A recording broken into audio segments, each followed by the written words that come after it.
much everybody has a microwave in their home. You might know how they work, you might not. They shoot out a form of low energy radiation, microwaves, which cause molecules to gain energy and then rapidly heat up. But here's the thing, there's no reason that those microwaves have to only be used for reheating food. They can be used in all kinds of ways, including to hurt people. For years, police and would-be tyrants have been developing their own heat rays. Microwave cannons that can force protesters to disperse by cooking them from the inside. They use them in Australia against anti-lockdown protesters, and you'd better believe that they'll use them here too. In fact, they considered using them in D.C. during the George Floyd riots. The supposed medical ailment called Havana syndrome, where U.S. spies and diplomats are coming down with mysterious illnesses, is thought by some to be caused by a similar microwave weapon. According to the CIA, always truthful, there's little to no evidence that any such attacks are being made by a foreign power, but what if they were being made by our own government? Amy Holem is the owner of Amy's Audio's subliminal acoustic fingerprinting. She specializes in digital forensics investigations and is on the board of directors for the Direct Energy Weapons Agency. She's also a U.S. Army veteran, specifically in the military police, who would deploy devices just like the weapons we just named. For this week's premium segment at stewpeters.com on Saturday, we sat down with Amy for nearly a half hour. Here's part of what she said. 4G and 5G and electromagnetic weapon systems has been used since 1932. So it's been over 80 years that they've had and been working on these different types of technologies. I have helped over 3,500 different victims on a global scale, over 2,500 within the US and over 1,200 in different other foreign countries. So how is this being deployed? And how are these people, whoever they are, so many questions, and who are these people and why and their targets and how do they decide and how is it deployed? I mean, just take the floor here. I'm very curious. Well, a lot of this has to deal with, depending on how they're decided, the DoD and the FBI have a list of people who have been chipped and implanted. So a lot of those lists goes down to using the fusion centers to local police officers to target and harass them and to use these different types of technologies. Most of them are deployed through either drones, planes, satellite systems that are actually connected to air-to-air missile defense systems or air-to-surface, air-to-ground, ground-to-ground vehicles that are used to attack the victims on a daily basis. So Isaac Cappy had said that he was a victim of a weapon like this.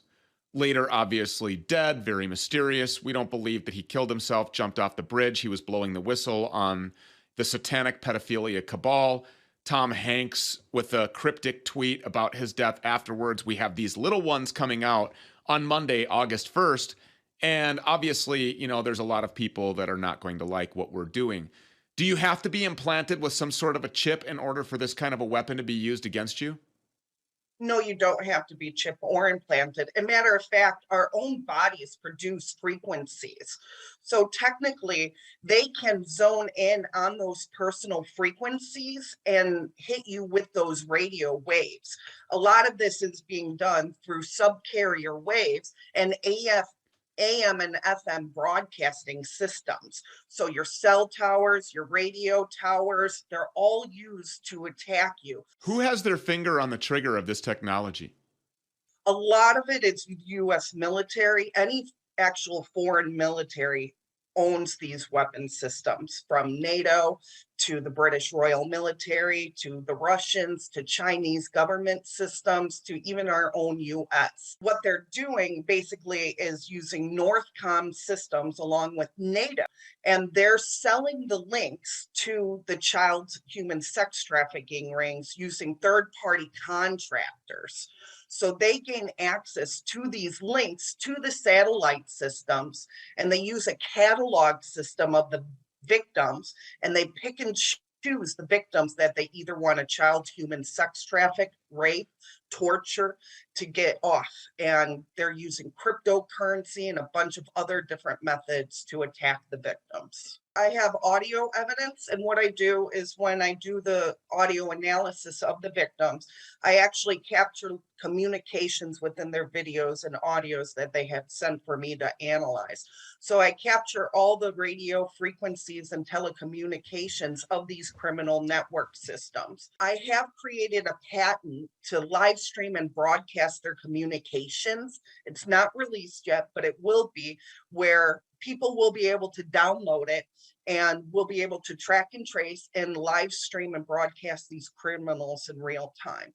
That will be later on, hopefully by December, that it should be released and available for the public. I'm assuming that you have been able to identify the perpetrators of these crimes in certain cases. Yes. Okay. And you know their names, and you know where they are, and you know who deployed the weapon. Yes. Okay, who are some of these people?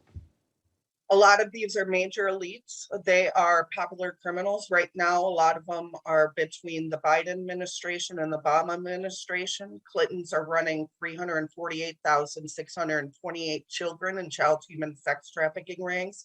They have to deal with companies and corporations like Starlink, Amazon, Synergy, Lumina, biotech, Pfizer companies are all involved with this too as well.